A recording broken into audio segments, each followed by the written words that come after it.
সালামু আলাইকুম।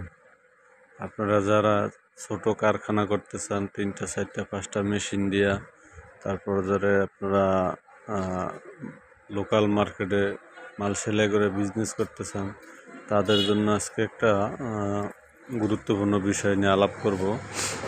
আপনি দেখা যায় কোন জায়গা থেকে ফেব্রিক্স কিনলে সুবিধা হবে, কোন জায়গা থেকে ফেব্রিক্স কিনলে আপনার সাশ্রয় হবে, ওই বিষয়টা নিয়ে আজকে আপনাদের সাথে কথা বলতেছি।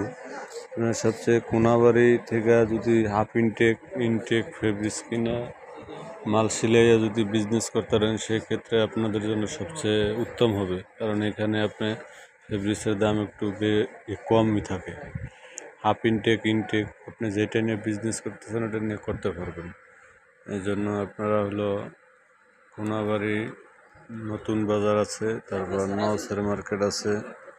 এখন আপনার নওসের মার্কেট, এখানে আপনার অনেক গোডাউন আছে, এখান থেকে আপনারা মাল নিয়ে ফেব্রিক্স নিয়ে বিজনেস করতে পারবেন। এখানে আপনি অ্যাক্সেসরিজ সবই পাবেন, লেবেল পাবেন, সুতা পাবেন, এলাস্টিক পাবেন। এলাস্টিক এখানে কেজি হিসেবে পাওয়া যায়, লেবেল পাওয়া যায়, সুতা কেজি হিসেবে কিনতে পাওয়া যায়। যে আমি একটা গোডাউনে আসছি, আপনাদেরকে কিছু ছবি দেখাচ্ছি, কথা বলতেছি, এই হলো বিষয়। ইনশাল্লাহ পরবর্তীতে আবার আপনার অন্য কোনো আপনার অ্যাক্সেসরিজের কোন জায়গায় ভালো পাওয়া যায় সেগুলি নিয়ে আলাপ করব। আর যারা আমার চ্যানেলে নতুন, অবশ্যই চ্যানেলটি সাবস্ক্রাইব করে রাখবেন, লাইক ফলো দিয়ে রাখবেন, যাতে করে নতুন নতুন ভিডিও আপনাদেরকে আপলোড দিতে পারি, দেখাইতে পারি। সবাই ভালো থাকবেন। আসসালামু আলাইকুম।